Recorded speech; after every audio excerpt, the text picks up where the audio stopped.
So yun, magandang hapon mga kadadas.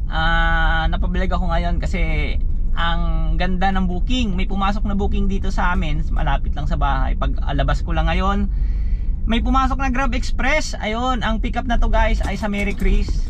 Tapos ang dadaling ko lang dito sa may sa may Sabang lang, ang lapit lang, almost 5 kilometers lang. Ang amount na to guys ay 337. So ang ganda ng booking. Metro, lumiko sa kaliwa. Ayun, ang ganda ng booking natin kasi saktong-sakto. Ayun, so sana pagdating ko ng Dasma, mapasukan ulit ako papunta ng Manila.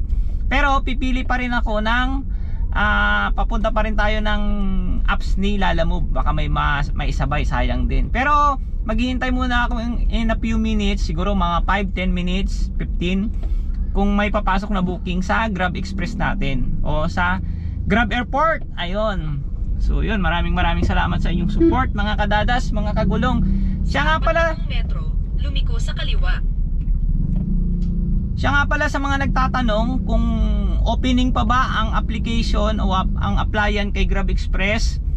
Si Grab Express guys ay sarado. Close pa yung yung application ngayon. Ang alam ko alam ko si Grab Express ay sarado pa. Si Grab Express po, ang tagil po ni Grab Express ay yun nga, yung Grab Airport, Grab Express, Grab Mart at Grab Express Sedan, yung rent 4 hours at 8 hours. Sa mga nagtatanong guys, paulit-ulit kung sinasabi na close pa ang application ni Grab Express. Si Grab Express po ay included sa sa Grab Airport. Yun yung tagil ni Grab Express, yun yung Grab Airport na ginagawa ko araw-araw. So ulitin ko ulit guys kung may ibang concern kayo, kung may ibang question about sa application ni Grab Express, much better po na tumawag or pumunta kayo sa Grab Hub Marikina. Search nyo lang sa Waze, sa Google Map, Grab Hub Marikina, makikita nyo na doon kung saan kayo ituturo ni Google or ni Waze para pumunta doon sa Grab Hub Marikina. So doon sa mga hindi pa familiar sa Marikina at hindi pa kabisado kung saan yung location na tinuturo ni Waze, sundan nyo na lang po. Okay, hindi kayo maliligaw kasi madali lang siyang puntahan. Along Bonifacio Avenue lang dito sa may sa may Marikina. So pag ginamitan nyo ng Waze yan o kaya ng map, ayan, yung mga pinagbabawal na technique natin dyan sa Waze saka sa map, hindi kayo maliligaw. Ayan, basta sundin nyo lang. So yun, ulit guys, ulitin ko sa mga nagtatanong kung opening pa ba ang application ni Grab Express, ito ay masasagot ko sa inyo, close pa. Pero as far as I know, mas better po kung sa ibang concern kayo at kung gusto nyo talagang personal na pumunta sa Grab Hub Marikina, ay open po sila ng Monday to Friday. Ayun, from 8 AM to 5 PM pumunta lang kayo doon. Mas maganda na yung pumunta kayo talaga sa Grab Hub Marikina para mas malaman nyo kung ano yung tamang sagot, kung kailan mag-opening si Grab Express, at kung kailan sila pwedeng kung kailan kayo pwedeng mag-apply, kung pwede bang online or personal na pag-a-apply ninyo sa office. So yun lang guys sa mga nagtatanong guys. Ito na po yung sagot ko sa mga nagtatanong ulit.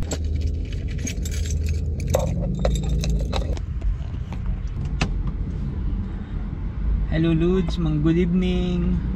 Kain po tayo, kain. Yan, nandito ako mga kadadas sa Binangonan. Yan, binatuan ako ng booking dito. Time check ay alas 9. So far nakaka-4 na booking na tayo sa Grab Airport at isang Grab Express. Ayan siya guys. Yun, naka 3:45 na tayo. Ayun. Kain muna mga kadadas.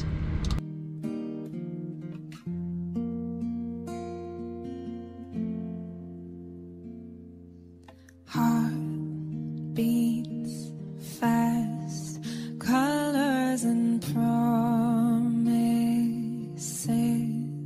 How to be brave? How can I love when I'm afraid to fall? watching you stand alone. All of my doubts. So balikan ko kayo mga kadatas. Tapusin ko lang muna tong aking late night dinner. Ayan. Okay.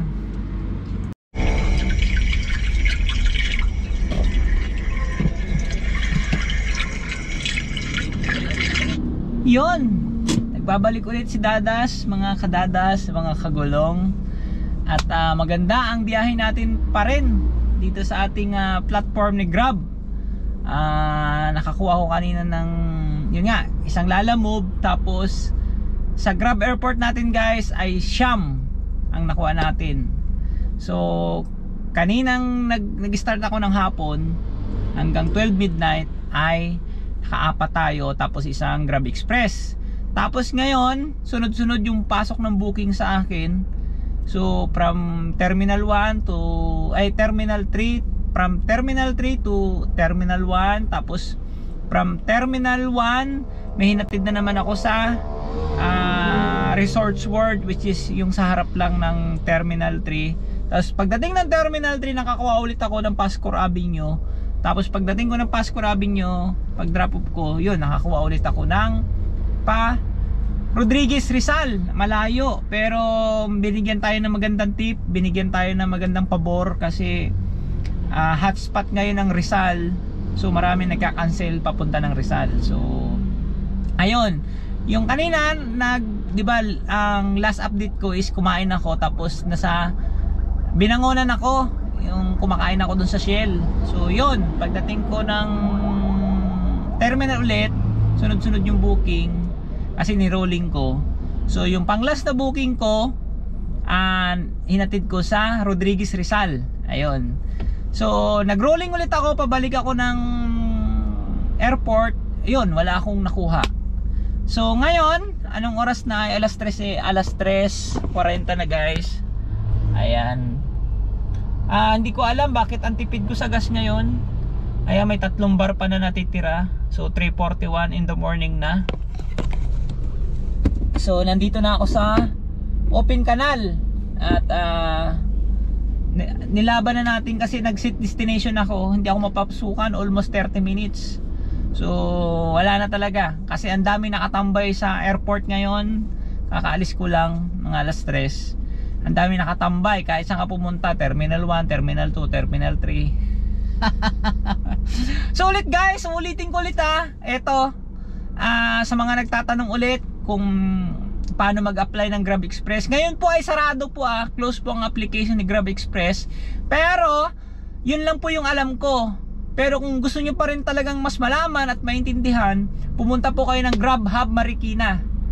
So si Grab Hub Marikina, i-search mo lang sa Waze or sa Google Map na papunta ka ng Grab Hub Marikina, lalabas na dyan kung saan ka man galing dito sa NCR or galing ka sa ng Bulacan or Cavite. So yun, may nagtanong ulit kanina kung anong gamit kong sasakyan. Ang gamit ko pong sasakyan ay Suzuki Desire. Ito po ay manual transmission. So tanungin nyo pa rin kung kailan ko siya pinorchase.